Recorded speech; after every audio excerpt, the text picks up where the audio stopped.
Hey guys, welcome to Thrive Bites, the official podcast of Dr. Colin Zhu, aka the Chef Doc. On every episode, I talk with health and wellness experts from all over the world, such as doctors, chefs, dietitians, coaches, and many more.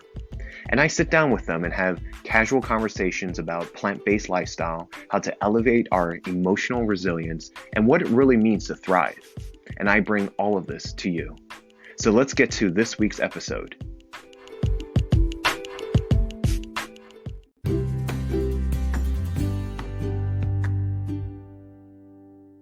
Okay, guys, well, welcome to another episode of Thrive Bites. I'm your host, Colin Zhu, and thank you for jumping on. We have a wonderful, wonderful guest. I'm so stoked for him to be here. This is Dr. Rizwan Bukhari. Say hi to everyone, Riz. Hi, everyone. How you doing? So for those of you who do not know Dr. Riz, basically Dr. Riz grew up in Dallas, Texas. He attended Johns Hopkins University, and then he went to medical school in University of Texas of Southwestern Medical School. And he's the owner of North Texas Vascular Center, where he works as a board-certified vascular surgeon, treating everything from aneurysms to carotid artery stenosis and all kinds of stuff, varicose veins. But he lectures and teaches about plant-based nutrition to his community and also to healthcare professionals. So I can't wait to jump in. My first question to you, Riz, is I love it when guests tell me their stories. You know, there's something about understanding where they come from point A to point B, and it really paints a picture of how they came to really share their love to helping people. So, you know, you have a very diverse resume, and I would love to know, how did you go from physician to educator to speaker to, you know, really educating the community at large? So, yeah, thank you for asking. And, you know, I too am interested. Obviously, when we meet people, I always want to know their story because we all have kind of our own path to how we got to where we are. For me, it was actually kind of a dual path, what I call a personal path and a professional path. And, you know, personally, like many of us, probably like you and so many other people, we're always interested in our own health. And so throughout my entire adult life, I've always wanted to be the healthiest version of me possible. That includes exercise and nutrition. And so I was always looking into different, what's the right diet? How should I be eating? How should I be exercising? That kind of stuff. Here I am. I'm in my 50s at this point. And you look great. We met. We just saw each other like not too long ago. We met in person, him and your wife, and yeah, you guys look great. So well, thank you. I think I'm hoping that it's the plant-based nutrition and lifestyle that's helping us age gracefully. So by the time I was in my 40s, personally, I had kind of settled into a routine of regular exercise that included cardio and some weight resistance, and then also I kind of learned my eating habits from this exercise program called P90X. There's this guy named Tony Morton who's well known, and he had he said I liked what he said. He said for being healthy and for exercising and getting in shape, nutrition is 80% of the game. And so even though he was pushing an exercise program, he was also stressing the importance of nutrition. And for me, I was onto the kind of an extremely low fat diet. But one of the things that I was doing, which I don't do anymore, was high protein. So I was always looking for lean meats and putting a lot of protein into my diet. And so it was a high protein, high carbohydrate diet and a very low fat diet. And I was physically, I was in pretty good shape. But very interestingly, when you start to look a little bit deeper, kind of like, and being a physician, I was able to do so. My blood pressure was borderline high. My cholesterol was high. My triglycerides were high. My blood sugar was always running around 100. It was never kind of just in that nice 70s range. And so there was things that kind of like under the surface that were, even though I thought I was being as healthy as possible, it just wasn't quite right. So there was always this little bit of kind of an unsettledness or uneasiness then that maybe I hadn't quite, found the right, found the right solution yet. And then just a few years ago, because of my wife, Maya, who has always also been interested in her health nutrition, she dragged me, and I say that kind of jokingly, to see a guy named Rip Esselstyn, who was speaking at our Whole Foods close by. And he kind of caught my attention. And from there, I went on to watch Forks Over Knives and looked at the China study and by T. Colin Campbell. And then I also finally ended up reading How to Prevent and Reverse Heart Disease by Caldwell Esselstyn. And these were some very eye-opening things for me. But I'm going to stop there too, because this is where, at this point, that's where my professional path also kind of joined together with my personal path. And so let me take a step back then and also tell you what was going on professionally for me. So I'm, as a vascular surgeon, I see very sick patients. They all have high blood pressure, diabetes, coronary artery disease, and chronic kidney disease. Some of those, or even many of my patients, have all of those things. And when they get to me, their arterial blockages, their peripheral arterial disease is so bad that they need typically a very acute operation, like a carotid endarterectomy to clean out the carotid artery to go into the brain, or a bypass of the leg because they've got gangrene, or a stent or an angioplasty to try to save their leg. And after about 15 years of this, I was becoming a little bit frustrated from the standpoint that I was plugging holes and putting out fires, but I was not meaningfully. I feel good about what I do for my patients, but I wasn't helping them get better. They wasn't effective in your eyes. Yeah, they kept coming back, and I would call them repeat offenders. So I would fix one problem, and then a year later they'd be back with, or 6 months later they'd be back with another problem, or it got worse, and that's because the disease process continues. And if you probably know about the cartoon that we talked in Orange, where the sink is overflowing, and the doctors are sitting there mopping up the floor, but no one's doing anything to turn off the sink or turn off the faucet. And that's kind of where I felt. I had never seen that cartoon before, but now that I've seen that, that's the way I felt. I was mopping up the floor, but I wasn't doing something to stop the process that was causing the problem. And interestingly enough, when I finished my vascular fellowship in 1998, I had been told there is no cure for atherosclerosis, no way to stop it. It's a chronic indolent disease that's going to progress, and the only thing you can do is what we do for our patients, which is bypasses and clean outs and things like that. And so even though Dean Ornish had published his seminal work on reversing heart disease about a decade earlier, I think it was published in Lancet in 1990, and yet that's so important. I don't know why they weren't teaching that to vascular fellows in the late 1990s. And so here I am. Let's fast forward then, like I said, to this point where I'm a little bit frustrated. My patients keep coming back, and I'm not helping them. And then, so this is where the paths join. We go see Rip Esselstyn. I read these books and see these documentaries, and suddenly this disease that I treat, that I had been told nothing could be done about other than operating, I found out that, well, either number one, we can prevent it. You're not doomed to have it. And number two, if you're aggressive enough with your diet, you can halt it or maybe even reverse it. And so this was very meaningful for me, both personally and professionally. And that's when I made a personal change in my diet. And that's also when I started to share the message with my patients as part of, and as you know, as physicians, we always talk to patients about risk factor modification. Stop smoking, lose weight, eat better. But I became way more specific about the diet. It wasn't me just telling them eat healthier.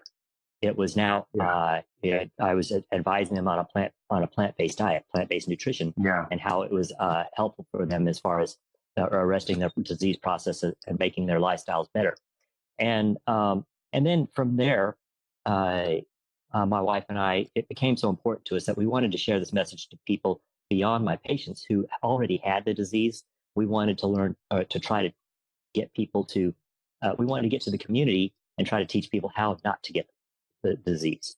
Yeah. And that's where, about 2 years ago, we really became very active and aggressive. And it's just taken on a life of its own. And it's very exciting because, we get to meet people like you and we participate in the meeting. And excitingly, as you know, I've just recently become board certified in lifestyle medicine. Yes. Congratulations. Everyone go Well, see thank you. him. Well, and I don't do that because to get patients as much as I wanted to further my education Yes, of and course. join a part of this movement. So you Yeah. can kind of see now where my personal and professional paths joined, and it just was so meaningful for me to know that it kind of reinvigorated my spirit as a healer, and because I now this frustration that had been building up in me, now I saw a pathway to where I can try to help people actually live a healthier life.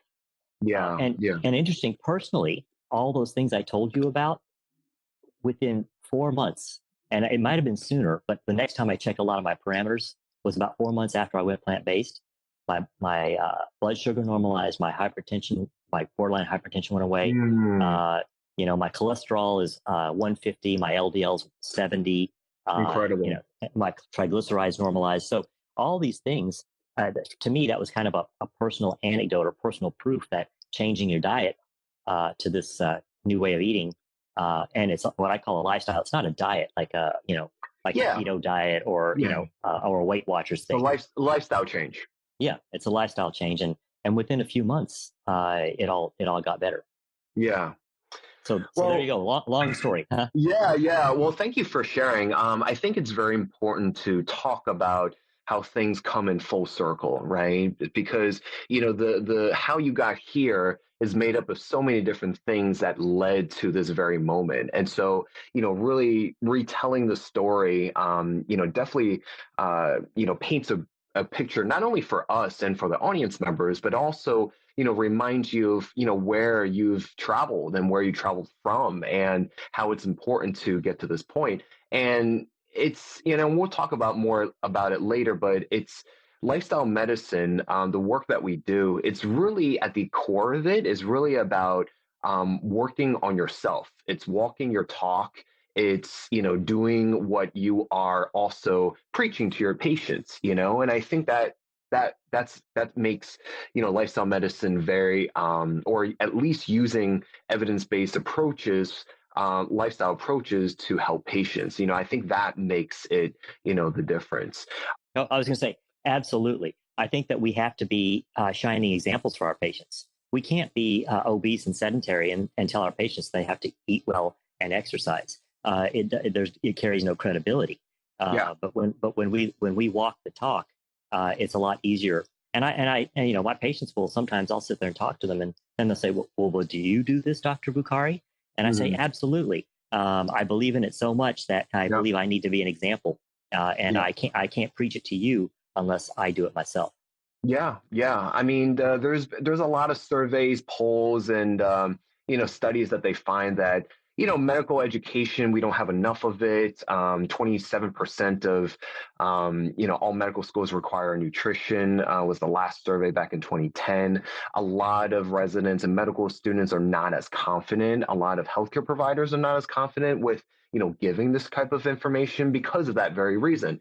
It's not only for the lack of knowledge, but also just not being comfortable enough to dispel this information, and probably also from their personal well-being, personal history. They don't do it themselves. I mean, it wasn't too long ago where doctors were smoking within hospitals and physician offices and clinics, and it's very, very important that doctors, we are those role models. We are those community leaders. And I'm very happy and glad that you have embarked on this journey, you and your wife, to get to this point. Because at the end of the day, just like raising a child, it takes a tribe. It takes togetherness.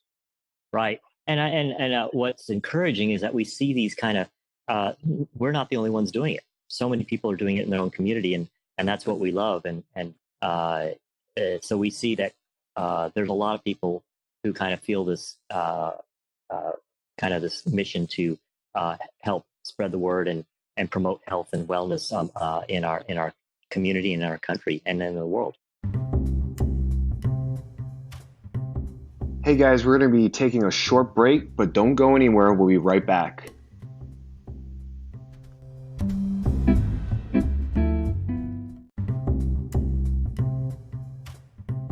Welcome back to Thrive Bites. Let's get back to the interview. Yeah, definitely. Going back a little bit about, you had talked about your before and after numbers in terms of your markers. Did you feel anything different, before you went on plant-based? Was there something that you felt like maybe you were more lethargic, more fatigued, not sleeping well? Was there anything of that sort, or were things just more, more objective in terms of your numbers? Well, I had, for me, being a doctor and a surgeon, I'm very numbers and data driven. So that stuff meant a lot to me.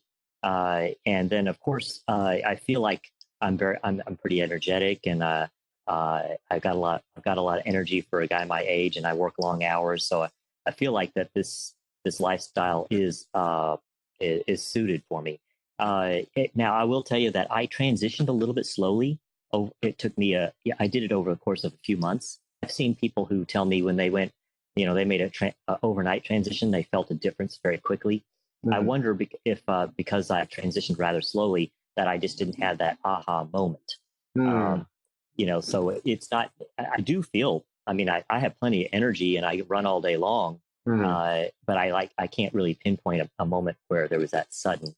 Yeah. Okay, great. But I'll tell you too, because the lifestyle of a surgeon, being on call and getting calls all night, the whole sleep thing has always been an issue for me. But I'll tell you, getting into this has made me pay particular attention to the fact that I need to focus on these things. And so I've been working on those things over, the course of since I've become plant-based and lifestyle oriented.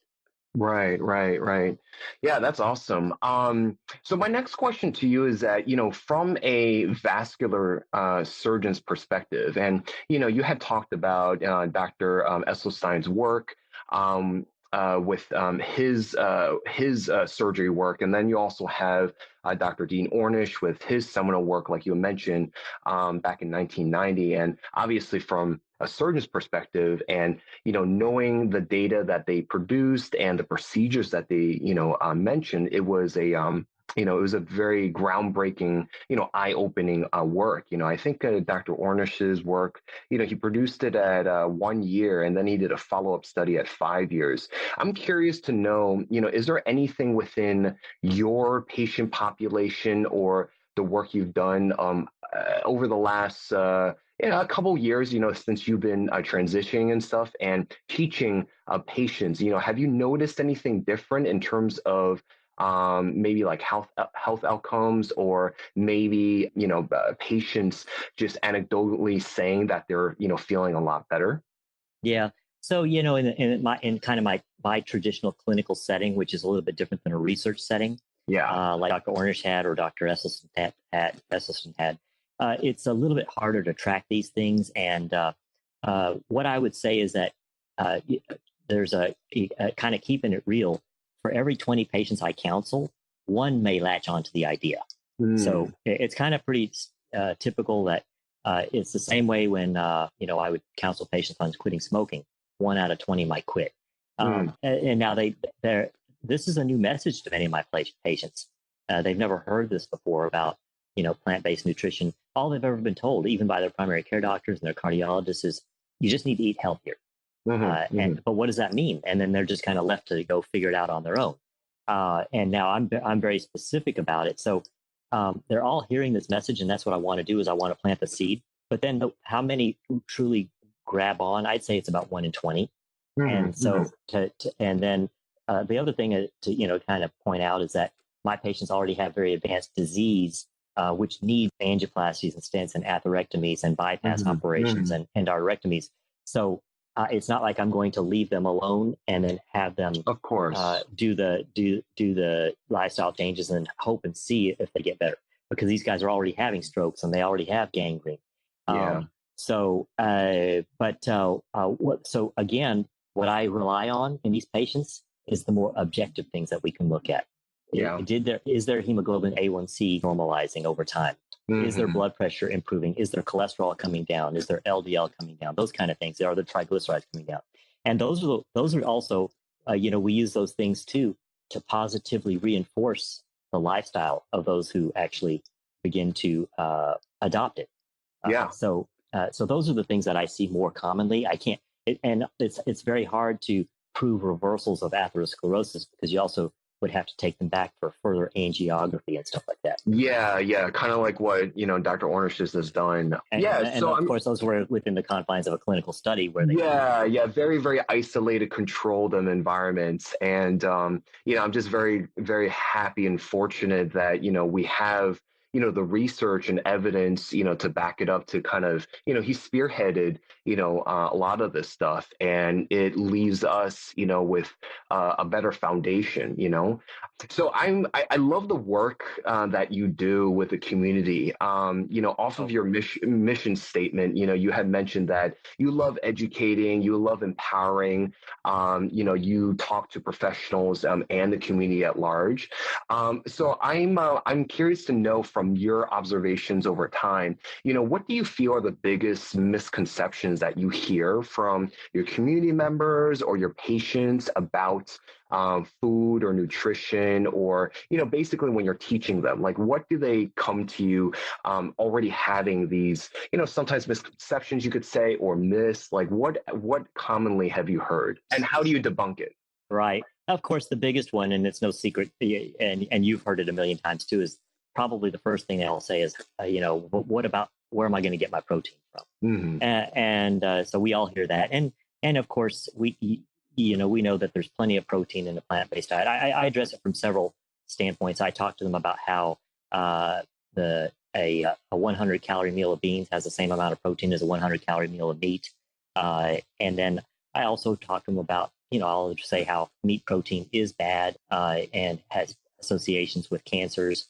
And then, we'll talk. I also address the fact that protein is overrated in our society. Most Americans get 2 times as much protein as they need. Kids get 2-3 times as much protein as they need. And that much protein is bad for people. And so I kind of address the protein issue from multiple points. And then, I'll say that in our society, whether someone's plant-based or vegan, or on the standard American diet, protein deficiency doesn't really exist in the United States. Right? So, people kind of emphasize the protein thing, and I even talk to them about how this is, there's a lot of misinformation that's put out there on purpose, so as to confuse people and make them think that protein is that important, so that they'll eat a lot more meat. So those are kind of the tactics I take. The other thing I'll bring up with people is, we're not really a protein deficient society. We're a fiber deficient society.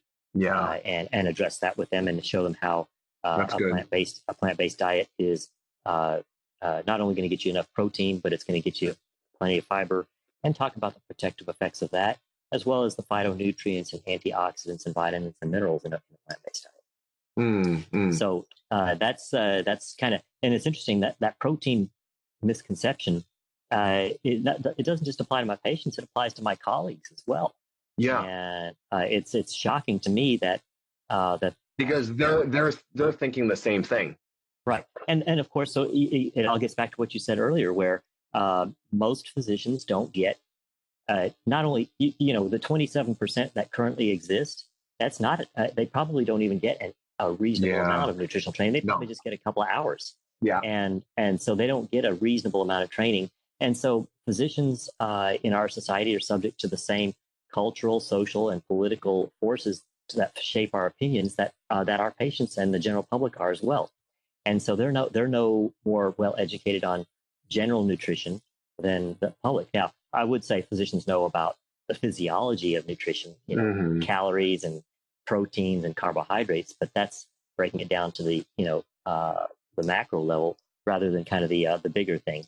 And so then when a physician out in the community is asked, they're just going to speak their opinion, and yet they speak their opinion as if it's kind of a fact, because patients look up to them for advice. Exactly. And exactly. that's where we have this unfortunate issue where then patients get also, you go to 10 different doctors, you're going to get 10 different opinions about how to eat.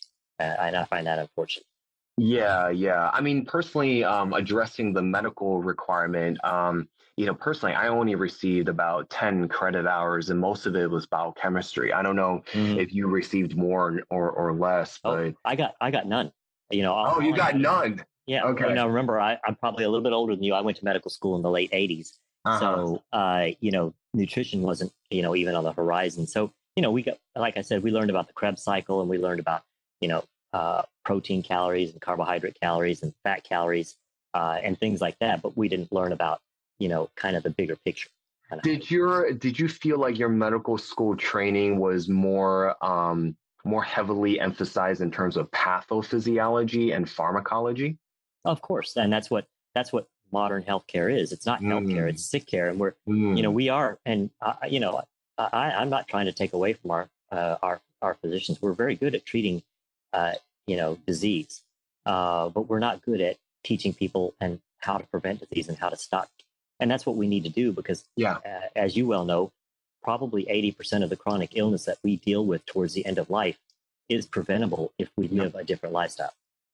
Yeah, yeah, definitely. And for the audience members, pathophysiology and pharmacology is basically just studying, how disease is created and how it works. And pharmacology is understanding how, our drugs work. And we mention these things because it's important to emphasize, on a broad spectrum. And every medical school training is different, is where we don't get as much as we would prefer.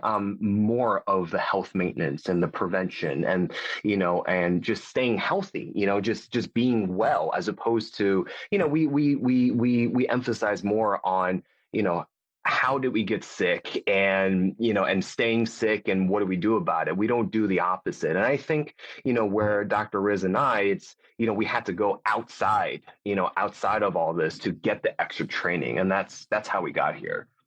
Right. And so, like I say, I'm not trying to take away from, the physicians and medical schools, but their Definitely focus not. is on treating disease.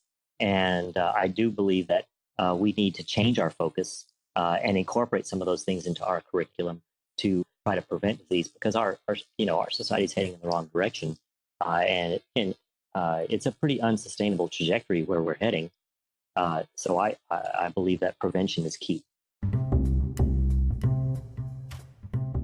Hey guys, we're going to be taking a short break, but don't go anywhere. We'll be right back.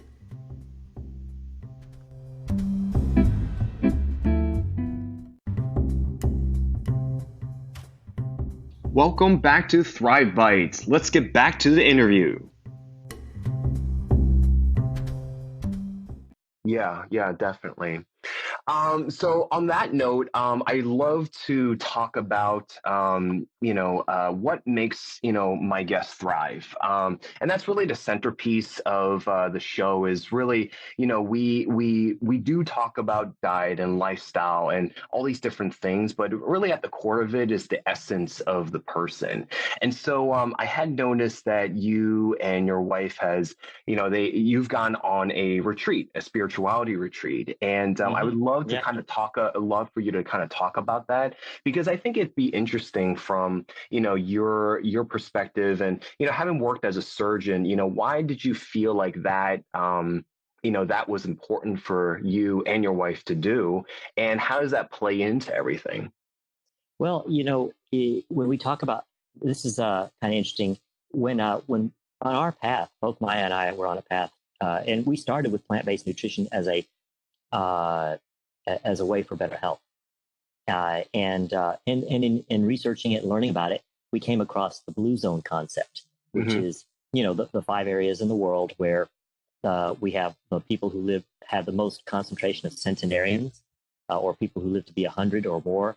But not only do they just live to be 100 or more, but they also live a healthy lifestyle. Hmm. And Hmm. so, this thing about longevity, but not just living longer, but being healthy when you live longer, which is kind of so for me. One of the driving forces about that was, like I said, I'm seeing my patients from their 50s to 60s and maybe dying in their 70s, dying young and spending the last many years of their lives not enjoying their lives, in and out of hospital, spending all their money, having lots of medications, multiple operations.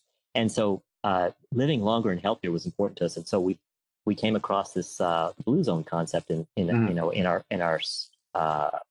our searches, and some of the things that the blue zones taught were not just about diet, but it was also about physical activity and getting plenty of sleep and having a sense of community and having spirituality in your life.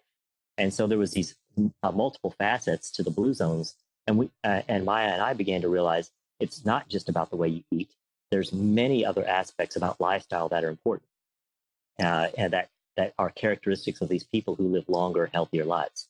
And then, of course, that led us to the American College of Lifestyle Medicine, which has a very similar kind of set of tenets, And so we felt like, well, that's where we kind of settled, is that's where our home is that it's not just about the food. The food's extremely important, but it's also about eating well. Getting sleep and rest. It's about having a sense of community. And a part of that is spirituality. And so, this retreat we went on was, kind of us taking some, we just came back from the American College of Lifestyle Medicine meeting, which we saw you at. And we, of course, had a little bit of reinvigoration of our spirit. And we were like all excited about it was a great event. Yeah. And so we were all excited. We said, we need, exactly like you just said, Colin, was focus on taking care of ourselves. Yes. Sometimes we get so busy taking care of everybody else that, and I'll tell you, even part of our mission where we go out and give talks, and we do potlucks and movie screenings, Maya and I even get carried away with that. And then sometimes we forget to take care of ourselves. Yes. And so we came back from the meeting going, okay, we need to refocus. We do need to take care of ourselves if we want to be able to be there for others. And so the opportunity came up to go to the retreat. And so we just jumped on it and took it. So yeah, it was nice. So, to get away, no TV, out in the country, yoga classes, meditation, different things like that. Yeah. And then that, you come back from that and it kind of reminds you to build that into your daily practice. Yeah. I love it. And the reason why I bring that up, it's because, physician wellness in our, realm has been a very hot topic. And also, the talk about burnout and the talk about, physician suicide. When I first learned about the rates of how many doctors, it's upwards of almost a doctor a day, sometimes. Right. And it's shocking because, we're already in a healthcare physician doctor shortage. And just imagine, losing one of us, that possibly has a patient panel or patient collection of upwards of could be like 2,000 plus, right, or right. If you're in a busy practice, right? So it's important to emphasize to our audience members, some of them are healthcare professionals, that physician wellness is super important. And it's important to take the time out for yourself. If you do a lot of, lifestyle counseling and you're like Dr. Riz and, you do all these community events, which are great, it's important. And like he does, it's, we're checking ourselves to make sure that we're well and good as well. Yeah. That's extremely important. And physician burnout and physician wellness has become a huge topic in the last few years, right? Because it's become very evident that we have not typically been very good at taking care of ourselves. That's why the suicide rates are high. The drug abuse and alcoholism rates are very high. Yes. And it's you see, it's not unusual to see obese, sedentary physicians who pretty much spend all day taking care of other patients, but then they don't take time to take care of themselves. And burnout, of course, in our current society is huge. And so, addressing physician wellness will go a long ways towards hopefully changing the profession, where you can keep these physicians in the profession and keep them healthy to take care of people for the long run. Yeah. And I interviewed another physician that is a meditation expert and really emphasizes spirituality as medicine. And I like what she says is that it's not so much about burnout as it is about, really losing your passion. And I think that, with self-care and taking care of yourself, it gives you enough time and opportunity to, to go back within, to go back to why why we're doing this in the first place. You had mentioned that when you had started your journey from the personal to the professional, it reminded you what it means to be a healer, right? Because at the end of the Absolutely. day, that's the root nature of a physician. It's really about healing not only ourselves but others, right? Absolutely. You go back to back to our younger days when we were innocent and didn't know. We all wanted to take care of other people. We wanted to help other people, and it's a shame that once physicians have been into this for 20, 25 years, they Yeah, become jaded and definitely. they lose their interest. So Yeah. I think you're right, but taking that time to go within to reflect, it can help recenter and refocus. Yeah. You have to do it on a regular basis. It can't be just you know Yeah, once every 6 months or yeah, something it's like yeah, that. yeah, it's not like a vacation, like the time that you finally get a chance. It's doing something a little bit each day, and it could be like 5 minutes or 10 minutes of, if meditation is something you resonate with, you can do that, or maybe like an hour of physical activity, or just being with your spouse, a partner, or a family friend. It's whatever speaks to you. So. Exactly. Exactly. Um, There's no right one answer. I mean, it's exactly like you said. If we just tried to tell everybody there's only one way to do it, there's too many individuals out there, and everybody enjoys something different. So, oh as I yeah, said, oh yeah. you might have to explore and find what's important to you. What Yeah, exactly like you said, what speaks to you.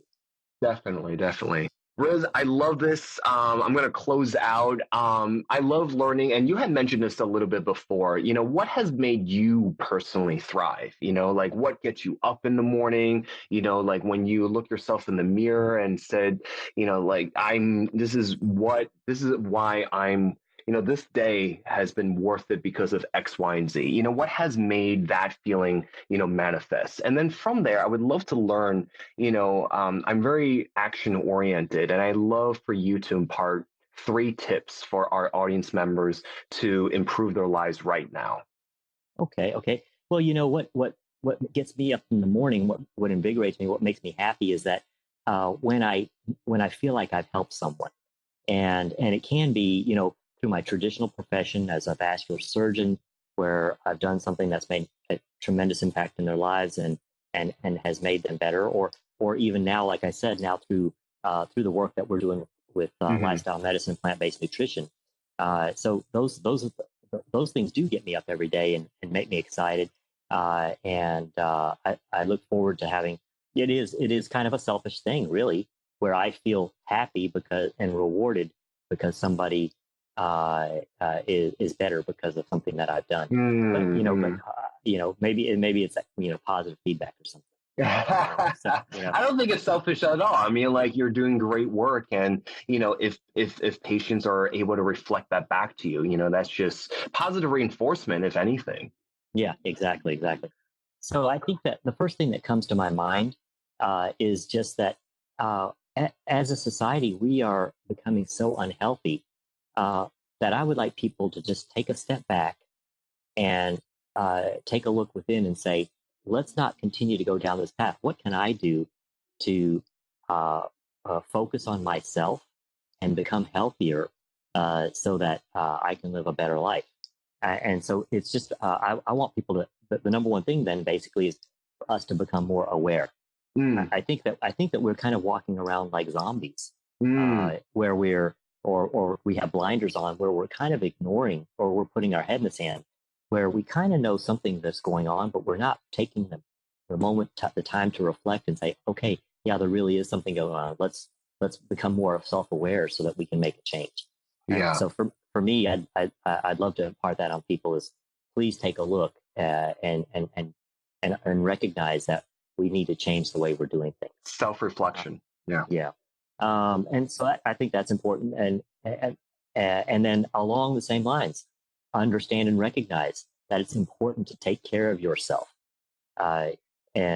Because if you don't do it, you're going to end up being on my table at a premature age and not live a long, healthy life. You're going to live a shorter, miserable life where the last 10 or 15 years are exactly as I described earlier. And then I guess the last thing I'd probably impart on people is please understand that we have the power to be healthy, and so that's kind of one of my missions. If you read my bio, I kind of have those 4 things that we want to do, and one is I want to empower people to understand or help people understand they have the power to take control of their lives through the actions that they take. One of them, of course, most importantly, being the nutrition. So we're not doomed just because your mom or dad had a stroke or a heart attack or lost a leg or had diabetes. We're not doomed to have those things. You can take control of your life by making positive changes. So that's kind of the stuff I would share with you in parting. Yeah. Well, thank you so much. I really appreciate, you giving, yourself, your story and how everything came into full circle. I think that was very important. So, if the audience members are, curious and want to learn more about you and, you and your wife's work, where can they look you up? So, we have a lot of resources on the internet. We have a couple of IGs, a Facebook. We have a podcast. We even have a YouTube channel. So, but rather than list all of those things, we have one central resource, which is our website, where people can go to, and all of these things are available, and you can kind of look at them. And so, our website is, of course, plantbaseddfw.com. All one word, .com, plantbaseddfw.com, DFW being Dallas-Fort Worth. And so if they want to go to that website, they can, we've got a lot of resources there, our stories there. We have some recipes and then links to all of our different things and resources. So that's where I would say people should go to get started. Awesome. And I will include that into the episode notes. So do not fear. So, Riz, thank you so much for coming on to the show. I really, really appreciate, your story and your energy and what you bring to the table. It was fantastic to see you and your wife at the last meeting. I can't, I love that we're, doing this together and, amongst other physicians that are in the similar boat. And, you're a trailblazer. So I really appreciate your work. Well, thank you, Colin. It was a pleasure to meet you. I finally put a face to the name, who we've known for so long, and it was a pleasure to meet you. Thank you for having me on your show, and I look forward to seeing you soon. Goodbye, everybody. Okay. Yeah. This has been another episode of Thrive Bites, everyone. Thank you for listening in, and we'll see you on the next one. Take care, everyone.